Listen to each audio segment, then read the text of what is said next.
일본 가고시마현 남쪽에 위치한 다네가시마는 16세기 중반 동아시아에서 화약혁명이 어떻게 시작됐는지를 보여주는 곳입니다. 포르투갈인들에 의해 최초로 조총이 전래된 곳이기 때문입니다.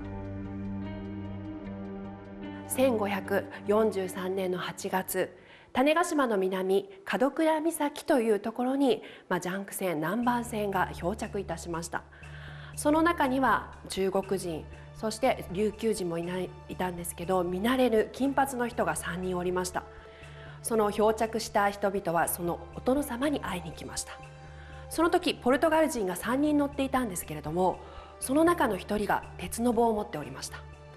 殿様がそれは何かと言いますと、説明するよりまずやってみせるということで放ったのが鉄砲と言われております。それを見た鉄砲伝来の当主種子島と北河口は、その鉄砲をぜひ欲しいということでポルトガル人から買ったと言われております。 조총의 위력에 매혹된 다네가시마의 영주는 즉시 복제품의 제작을 지시합니다. 하지만 완성품만을 보고 새로운 기술을 배운다는 건 쉬운 일이 아니었죠.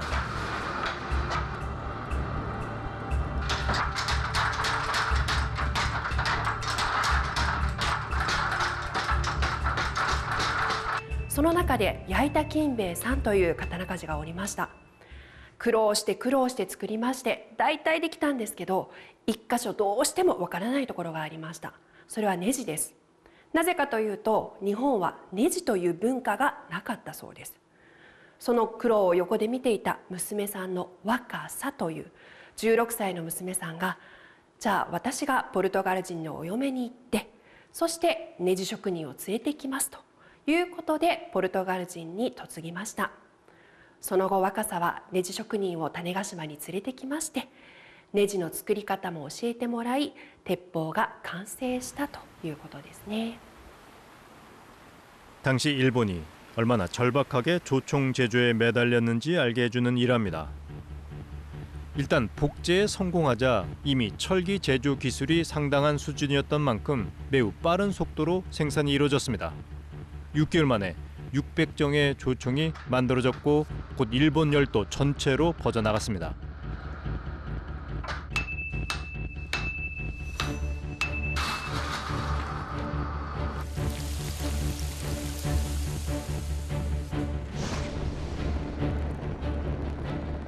당시日本は戦国時代で、各地に戦国大名が割拠をして、争っているという戦争の時代ですので、そういう中で、鉄砲というものが一つの有力な武器として、非常に早い時間に広まったということだと思いますね。だいたい1570年ぐらいまでの間には非常に一部の強い大名が鉄砲をどんどん使うようになって、合戦で有利に戦えるようになって、それで一部の大名はどんどんそれで領地を広げていったという現象が確認できます。結局1590年ぐらいまでにはだいたい日本国内で30万丁とも50万丁とも言われる鉄砲が作られました。 특히 오와리의 영주였던 오다 노부나가는 조총에 깊은 관심을 보였습니다. 기존 전통에서 자유로운 파격적 성향을 가지고 있던 노부나가는 조총의 가능성을 알아보자마자 대규모 조총 부대를 만들었습니다.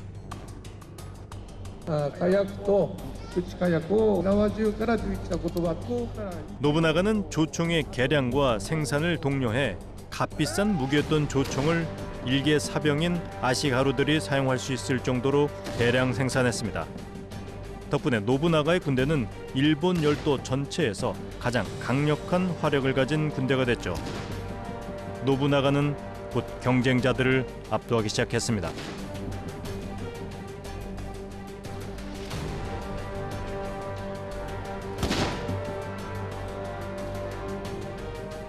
특히 1575년에 벌어진 나가시노 전투는 노부나가의 새로운 군대가 가진 위력을 전 일본에 각인시켰습니다. 오랜 숙적인 다케다 가문과의 전투에서 노부나가는 1만 명 이상의 조총병을 동원했습니다. 아마 유럽의 화약 강국이었던 스페인이나 네덜란드에 비해도 결코 뒤지지 않을 수준이었을 겁니다.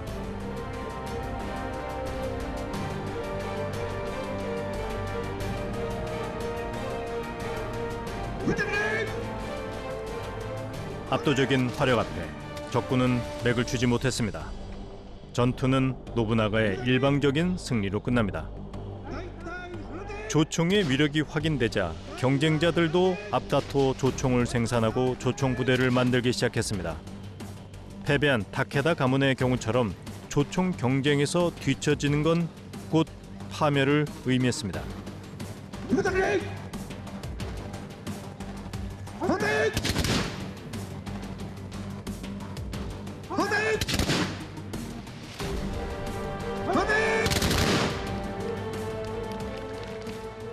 이처럼 일본에서 순식간에 화약 무기가 확산된 이유도 유럽과 같습니다. 동시대의 유럽처럼 16세기 일본도 분열과 전쟁으로 다이묘라고 불리던 군소 군주들 간의 생존 경쟁이 어느 때보다 치열했습니다. 시마즈, 모리, 오다, 다케다, 우에스키, 호조 등 일본 통일을 노리는 유력 가문만 10여 개에 달할 정도로 많은 세력들이 생존을 위해 치열한 경쟁을 벌였습니다. 혁신에서 뒤떨어지면 곧장 멸망이 기다리고 있었죠. 당연히 일본의 권력자들은 누군가에게 잡아먹힐지도 모른다는 위기의식 속에 살아갔습니다. 때문에 사무라이의 존재 가치와 품위를 위협하는 화약 무기가 아무런 저항 없이 받아들여졌던 겁니다.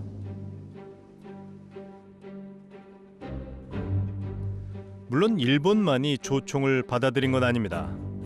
유용한 아이디어는 쉽게 퍼지는 법이니까요. 대구시 달성군에 위치한 녹동서원.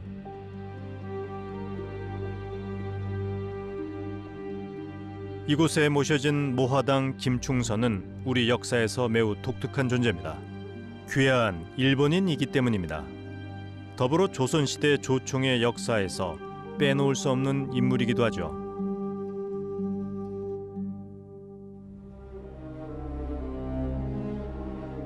조선에 있던 장수가 장계를 올렸어요. 임금에게. 일본에서 귀화한 장수가 총을 가지고 전쟁을 하는데 우리도 빨리 총을 있어야 전쟁에 이길 수 있겠습니다 하고 상소를 올리니까 하명을 했어요. 총과 화약 만드는 방법을 우리 전 조선에도 좀 널리 퍼지게 해서 만들어갖고 어명이 내려왔어요. 김충선이 이순신 장군에게 보낸 서한에서 우리는 조총에 대한 그의 기여를 확인할 수 있습니다. 하문하옵신 조총과 하포와 화약 만드는 법은 벌써 각진에 가르치고 있는 중요입니다. 바라옵건대 총과 화약을 대량으로 만들어서 기어코 적병을 전멸시키기를 밤낮으로 축원합니다.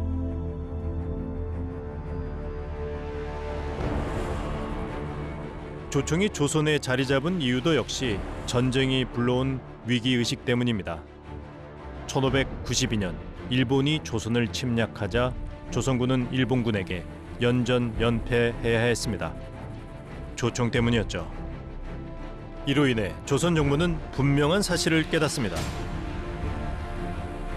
조총이라는 신무기에 대처하지 못하면 일본에게 잡아먹힐 수도 있다는 것이었죠. 절박한 위기의식이 조선 정부를 움직이기 시작했습니다. そういった日本からの捕虜を集めてきて、で韓国側も日本から捕獲した鉄砲を使ってそれを複製して、それを日本人の講和と言われている人たちですけど、講和であったり、あるいは朝鮮の人たちに持たせて猛訓練をするということで、鉄砲は非常に上達するのはスピードは速いですから、数ヶ月で日本に引けを取らない銃手が育ったというふうに当時の張飛録という記録には書いてあります。 이런 노력 덕분에 전쟁 1년 만에 조선군은 조총수들을 전선에 배치하기 시작했으며 전쟁 후반기에는 조총 부대 위주로 면목을 일신한 새로운 군대로 탈바꿈합니다. When when Japan invaded Korea and stimulated a massive sort of response in which Koreans' military innovation accelerated dramatically. And in fact, recent studies have shown that Korean military readiness was on a par with that of Europe. And Korean troops actually in the 1600s defeated Russian troops with their musketry units. 전쟁과 위기를 겪으며 화약 무기를 받아들인 건 일본과 조선만이 아니었습니다. 좋은 아이디어는 쉽게 퍼지는 법입니다. 사실 16세기 말에서 17세기 초로 이어지는 기간은 동아시아 전체가 격동에 휘말린 시기였습니다. 임진왜란과 만주족의 대두, 그리고 명청교체기의 혼란이 이어졌죠. 덕분에 동아시아 각국은 살아남기 위해 경쟁적으로 새로운 화약 무기를 받아들였습니다. 17세기 유럽처럼 동아시아도 화약 혁명의 시대로 진입한 겁니다. 다만 차이가 있었다면 혼란이 매우 빠르게 진정됐다는 겁니다. 중국에선 청나라가 예상보다 빠른 성공으로 명나라를 대신하는 안정적인 통일 왕조로 자리 잡았습니다. The Qing had been the greatest military power in the world, right? They had conquered huge portions of territory. They had defeated the Russians. They were able to hold their own against any military power in the world. And if they had fought against any European power, they probably would have done fine. But that changed in the middle of the 1700s, and the question is why? And I think the answer has to do with the fact that the Qing were so successful that by the middle of the 1700s, they had defeated all of their enemies around. There was no one that they really were frightened of. And so why invest in military matters? It's hugely expensive to invest in guns, right? Why do it if everything's peaceful and you are the acknowledged power? It was similar for Korea. Korea basically lived under this Manchu, this Qing peace, and Japan as well. 그렇게 200년간의 평화가 시작됐습니다. 평화와 안정의 시대가 오자 동아시아의 권력자들은 화약 무기에 대한 정책을 바꾸기 시작합니다.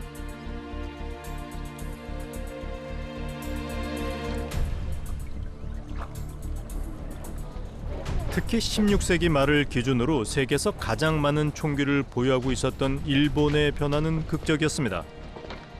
1763년 조선통신사의 일원으로 일본을 방문한 원중거는 다음과 같은 기록을 남겼습니다. 조총에 이르러서는 관청에서 시험하는 것 외에는 그 사용을 엄히 금하고 있다. 그러므로 우리 행차가 일본에 들어가서 말을 오르고 내릴 때 포를 쏘는데 구경하는 자들이 모두 귀를 막고 두려워서 자리를 피하였다. 세계에서 가장 많은 총을 보유하고 있던 일본인들이 이젠 총소리조차 두려워하게 된 겁니다. 도대체 일본에서는 무슨 일이 있었던 걸까요?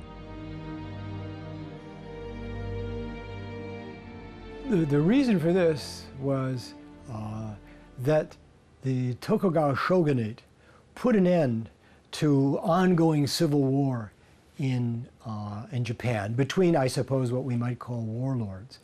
They did that in the early 17th century. So that meant there was no warfare internally and very few attempts to engage in adventures outside of Japan. Japan was isolated. So you had no fighting, no spending on war. That left the Japanese people better off, but also no learning by doing, and no learning from abroad either. No acquisition of the best technology. 이런 막부의 태도를 더욱 강경하게 만든 사건도 일어났습니다. 1637년 영주의 가혹한 수탈에 견디다 못한 시마바라의 농민들이 반란을 일으킨 겁니다.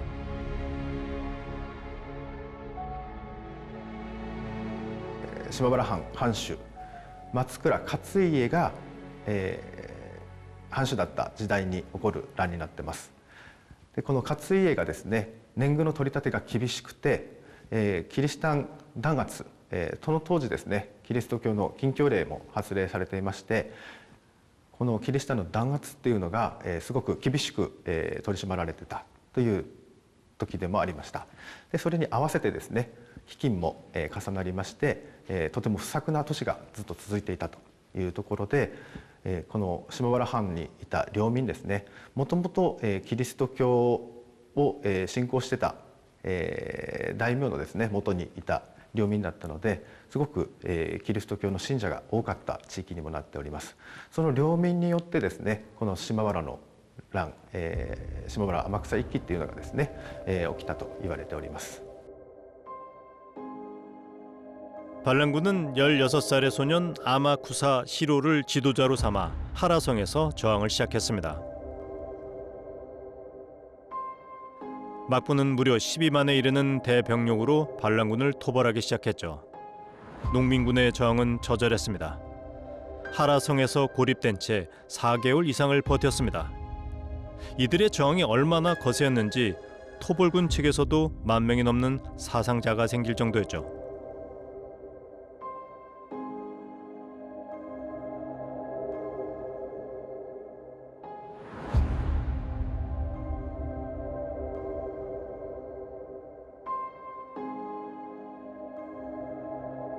반란군이 직업적인 전사 계급인 사무라이들에게 이 정도의 피해를 입힐 수 있었던 이유는 물론 조총 덕분이었습니다. 칼이나 창으로 싸운다면 상대가 안 되겠지만 총이라면 농민도 사무라이들과 대등하게 싸울 수 있었을 테니까요. 사무라이들로서는 용납하기 어려운 상황이었을 겁니다.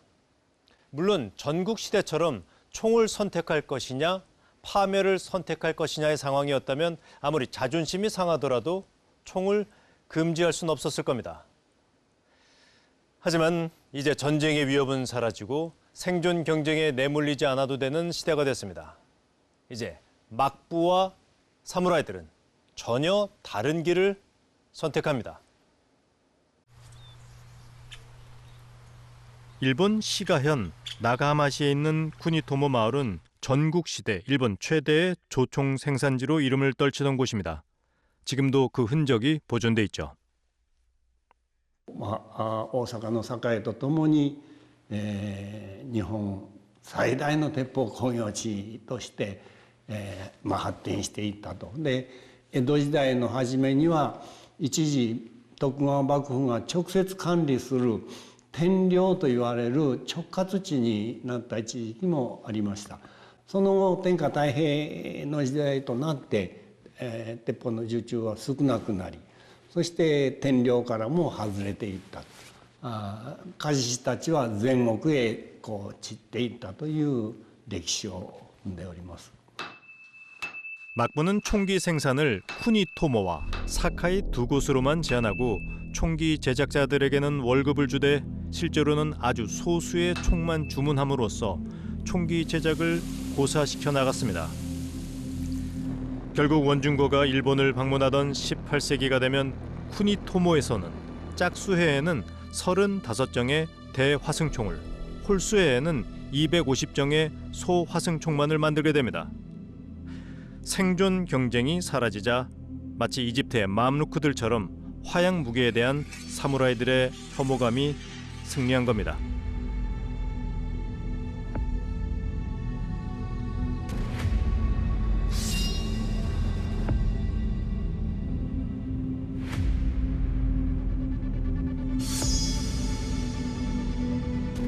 똑같이 평화와 안정을 누렸던 중국과 조선의 사정도 다르지 않았습니다.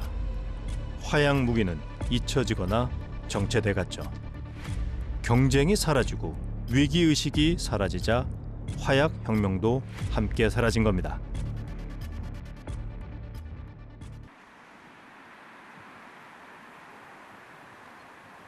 독일 라입지시 교회의 작은 마을 브라이텐펠트.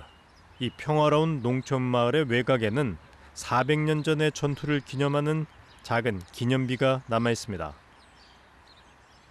구스타프 아돌프, 기독교도이자 영웅. 북방의 사자왕이라 불린 구스타프 아돌프를 기리는 기념비입니다.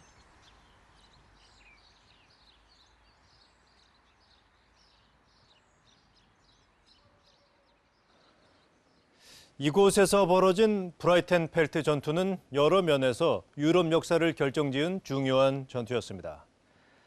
황제군의 일방적인 우세하에 진행되던 30년 전쟁의 흐름을 바꾼 결전이자 스웨덴이라는 새로운 강국의 등장을 알린 전투였죠. 그리고 무엇보다 화약혁명의 혁신을 보여준 새로운 방식의 전투였습니다. 전투가 벌어진 것은 1631년 9월.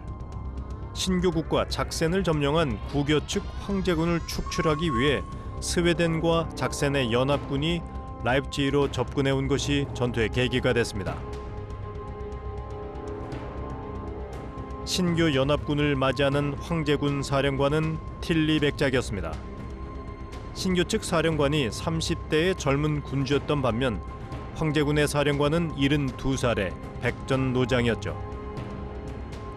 Tilly is the most aggressive, the most opportunist sort of battle-seeking commander, more or less of the whole 30 Years' War. He's really looking for military advantage from engaging enemies. He uses his army very aggressively, and he's very successful in that. 신교와 구교 간의 갈등이 폭발한 30년 전쟁에서 신교 진영은 지금까지 단 한 번도 틸리 백작에게 승리하지 못했습니다. 전쟁 초기에 신교 측 지도자였던 프리드리 5세나 크리스티안 4세 모두 틸리 백작에게 참패당하고 역사의 무대에서 퇴장했죠.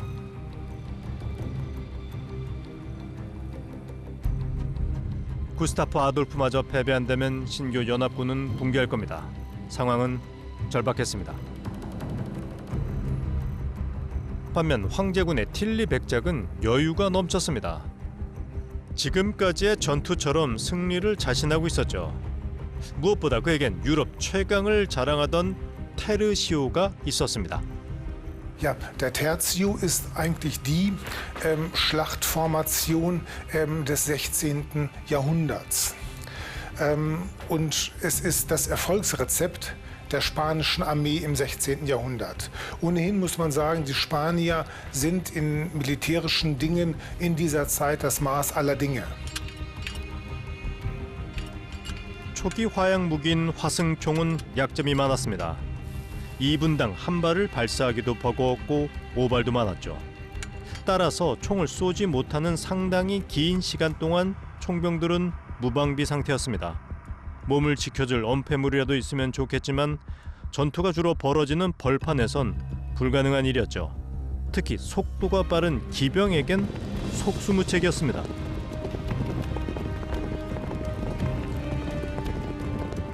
If you're facing cavalry, you get one round off and the cavalry is on you. So you have to have someone to keep the cavalry away, and that's why you need pikemen. The pikemen are there to protect the musketeers and the men with arquebuses until the firearm can operate fast enough. And the ratio is about 9 pikemen for 1 man with a firearm. 초기 화약 무기의 약점을 보완하기 위해 고슴도치 같은 창병 부대를 활용한 것이 바로 테르시오입니다. 16세기엔 매우 효과적이었고 강력했죠.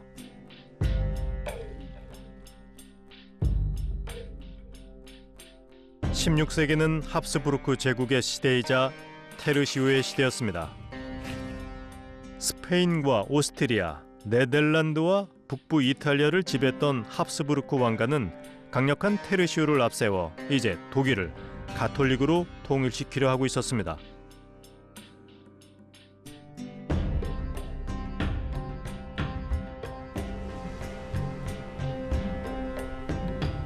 드디어 1631년 9월 17일 오후 스웨덴군은 기도를 마치고 황제군을 향해 진군하기 시작했습니다.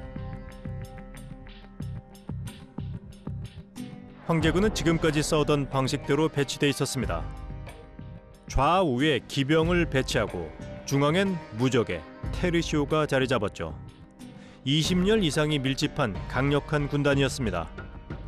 하지만 스웨덴군의 포진은 전혀 달랐습니다.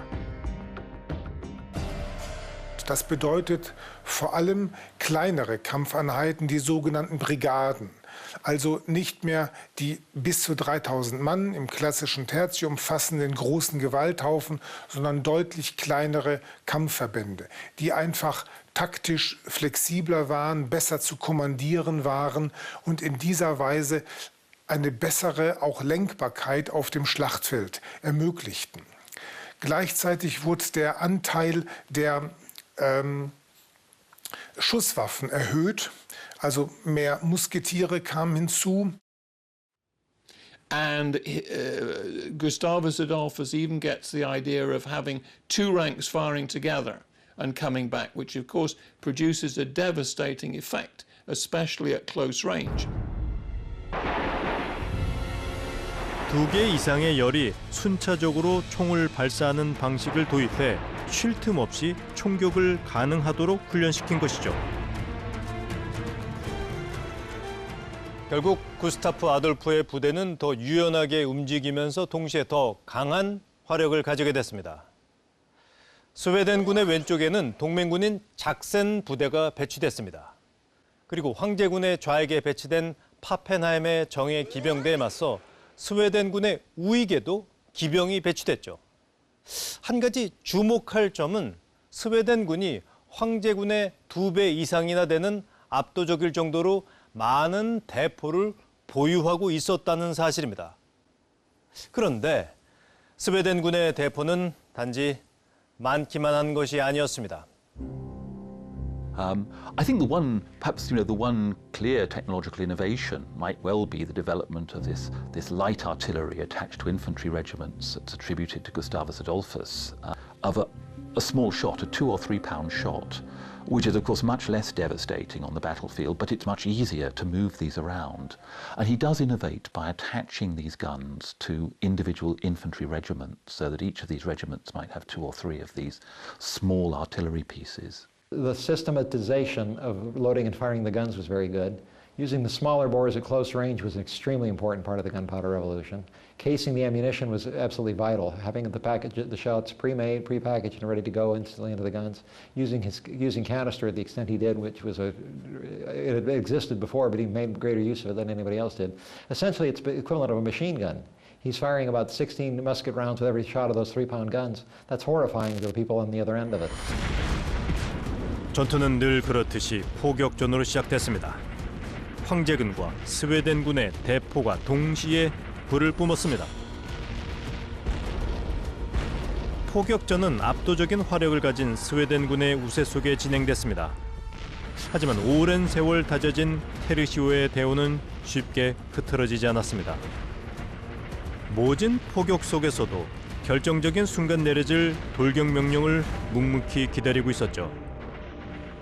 그런데 불같은 성격을 가진 기병대장 파펜하임이 이 상황을 견디지 못했습니다. 계속된 포격에 피해가 늘어나자 참지 못한 파펜하임의 기병대가 돌격하기 시작했습니다.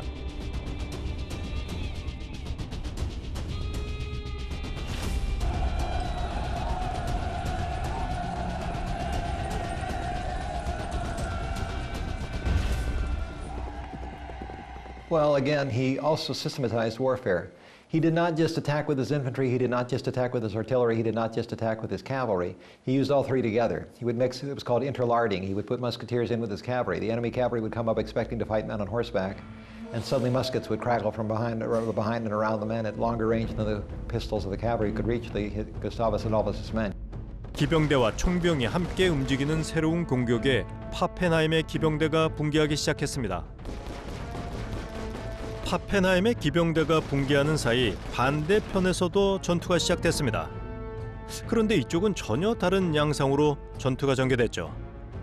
좌측을 담당했던 작센군이 겁에 질려 도망쳐 버렸기 때문입니다. 스웨덴군은 줄째 옆구리가 빈 채로 적을 맞게 됐죠.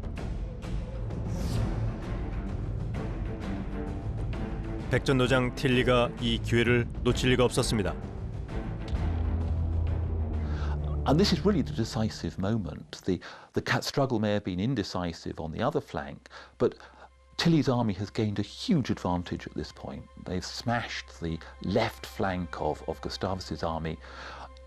What they need to do now is to turn into the center of Gustavus's army from the flank and basically take them by surprise and roll up the Swedish army.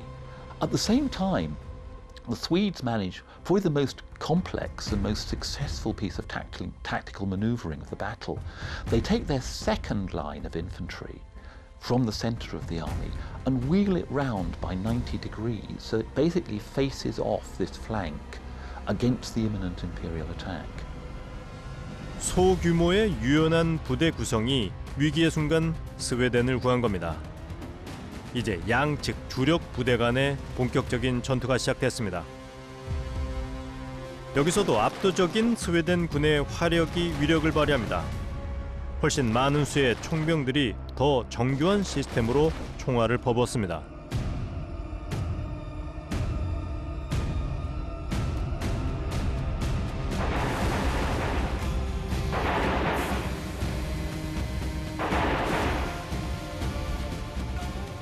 압도적인 화력 앞에 결국 무적을 자랑하던 테르시오도 무너지기 시작했습니다. 때마침 파펜하임의 기병대를 쫓아낸 스웨덴 군이 황제군의 포병 진지까지 점령하자 이번엔 적군에게 넘어간 황제군 대포들까지 테르시오에게 포탄을 날리기 시작했습니다.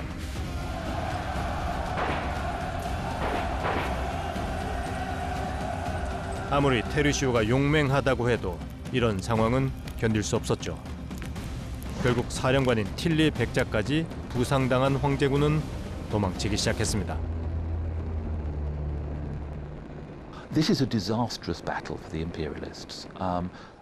Having looked for most of the day as if they might win the battle easily, when they collapse, they really collapse. They lose around 7,000 dead, 7,000 wounded. I had actually defeated the cream of the Imperial Army under one of its best commanders, a field marshal no less, who'd been fighting for 50 years. And the Protestant states began to feel hope again. Now they had a chance of vengeance, that God was on their side after all, and they had a chance to win the war. And Gustavus Adolphus was the man of the hour. Everybody was awed of him. He was called the Lion of the North.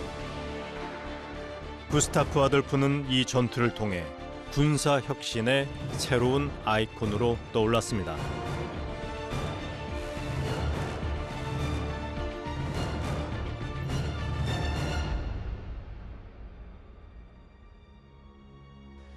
물론 단 한 번의 패배로 황제군이 전쟁을 포기할 리는 없었죠.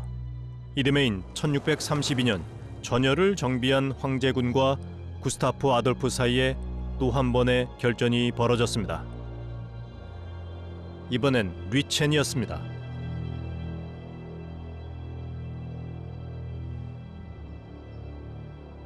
(2006년) 여름 류첸에서는 집단 매장지가 발견됐습니다.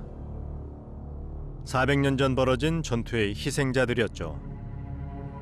겹겹이 쌓인 유골들은 당시의 참혹한 상황을 그대로 보여줬습니다.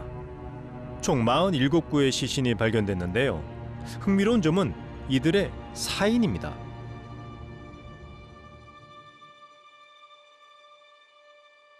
Also, als wir uns dann das natürlich angeschaut haben von den Verletzungsmustern, war es wirklich erstaunlich, wie viele Schussverletzungen wir tatsächlich gefunden haben. Ja.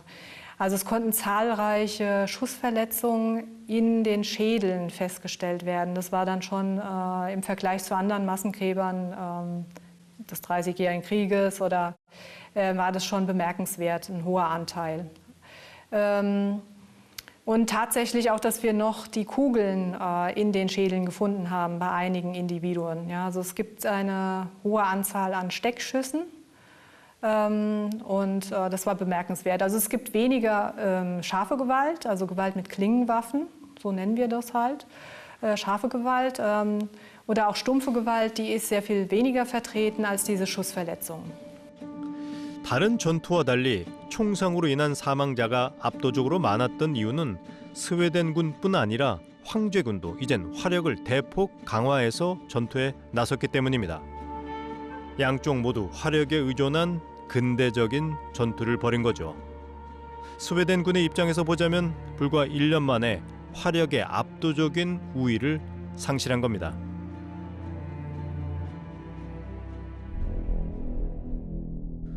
전투에서 스웨덴군이 최종적인 승리를 거두긴 했지만 국왕인 구스타프 아돌프가 전사할 정도의 피해를 입어야 했습니다. 물론 구스타프 국왕의 사인도 총상이었습니다.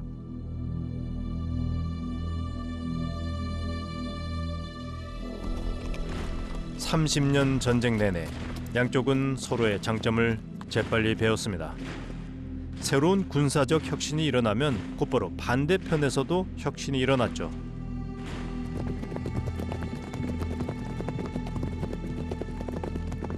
그런데 한 가지 궁금한 점이 있습니다. 왜 하필 유럽에서만 이런 일이 가능했던 걸까요? Because they're fighting each other all the time. Because the penalties for not innovating are destruction. If you do not innovate, if you do not match the military and naval power of your enemy, you will go under. They will destroy you. So that's why you have to spend, because he or she is spending, I have to spend too. Because if I don't, I will be destroyed. The penalties of not resisting, of not copying, are just too high.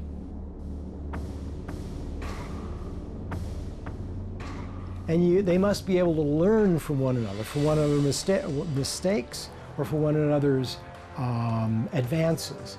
And they have to be able to copy one another's technology. So you want small stakes close to one another that are similar in size, so one of them isn't so much bigger that no one dares fight him. 결국 유럽의 화약 혁명을 이끈 것은 지독한 생존 경쟁이었습니다.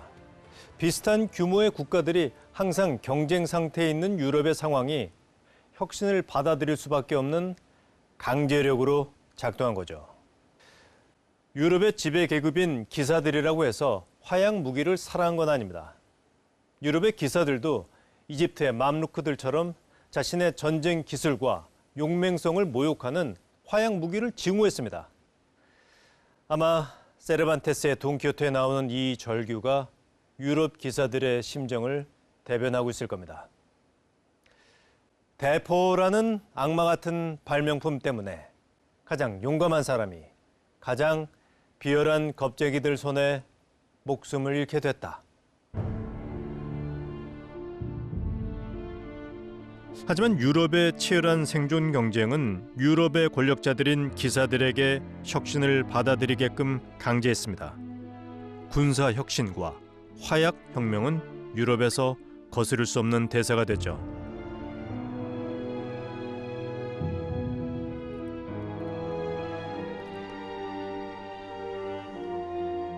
유럽인들의 경쟁이 얼마나 치열했는지 또 얼마나 절박했는지는 근대 유럽 국가들이 사용한 전쟁 비용을 보면 알 수 있습니다. 예나 지금이나 연구 개발에는 막대한 돈이 드는 법입니다. 1781년 영국 정부의 지출 내역을 한번 살펴보죠. 총 예산이 2,450만 파운드였는데 이 중 군사비로 2,300만 파운드가 지출됐습니다. 군사비가 전체 예산의 90%가 넘는 겁니다. 하지만 이 정도는 곧 아무것도 아니게 됩니다. 이어진 나폴레옹 전쟁 기간, 그러니까 1801년부터 1814년 사이에 영국 정부는 총 6억 3,400만 파운드를 군사비로 지출했습니다. 현재 가치로 최소 600억 달러가 넘는 금액이죠. They spent far too much. In some cases, 80% of the central government's budget is spent on armies, defence, in the case of Great Britain on the Navy, which is very expensive because it has to be maintained all the time. It was perhaps 7% of GDP in France in the 1780s, and perhaps 15 or 20% of GDP in England in the 1780s. That's higher than, as a fraction of GDP, than was the case, say, in the US and the USSR at the end of the Cold War, where it was about 5 or 10%. But these are much poorer economies that are spending 7, 15% of GDP on warfare. That's a lot. 진화론을 설명하는 이론 중에 붉은 여왕 효과라는 것이 있습니다. 붉은 여왕은 거울 나라의 앨리스에 나오는 인물입니다. 붉은 여왕의 나라에서는 땅이 빠른 속도로 뒤로 움직이기 때문에 가만히 있게 되면 곧바로 뒤처지고 맙니다. 원래 있던 자리에 있기 위해서는 잠시도 쉬지 않고 뛰어야 하고 조금이라도 앞서길 원한다면 정말 죽을 힘을 다해서 뛰어야 하는 것이죠. 근데 유럽은 말하자면 붉은 여왕의 나라였던 셈입니다. Now, of course, once we improve, our competitors will improve as well. And then when our competitors improve, then we have to improve. And that dynamic is Red Queen competition. Now, it is called Red Queen competition because of evolutionary theory. Evolutionary theory named that kind of competition after the Alice in Wonderland Red Queen, because she talks about how in her world you have to move just to stand still. And that's what goes on with all the great companies in the world. The best thing that ever happened to Android is iOS. The best thing that ever happened to iOS is Android, because every time there's an improvement at Apple, there's an improvement at Samsung. Every time there's an improvement at Google, there's an improvement at Apple. And that Red Queen competition makes all of us better off. In the meantime, in Europe, they kept fighting, and the British fought against the French, and everyone was fighting against everyone, especially in the Napoleonic Wars. So while East Asia was a relatively peaceful place, Europeans kept honing their weapons to fight against each other. So that is, I believe, the main reason why East Asia seemed to be behind starting around 1800 or so, simply because they hadn't had the practice, whereas the Europeans had. But it didn't have to do with Confucianism. It didn't have to do with any sort of antipathy to science or any kind of basic cultural backwardness, as people had believed for so long. It had to do with the fact that they didn't need to fight. And after 1839, when they did fight against the British, military innovation began again in East Asia.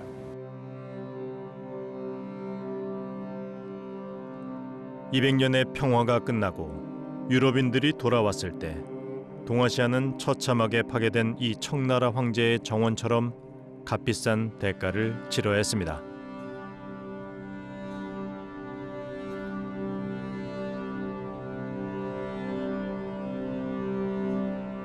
17세기 이후의 군사혁신이 동아시아에서는 중단되고 유럽에서는 계속된 건 결국 위기의식의 차이 때문입니다. 비슷한 규모와 실력을 가진 국가들이 경쟁하는 유럽에선 새로운 기술을 받아들일 수밖에 없는 강제력이 존재했습니다.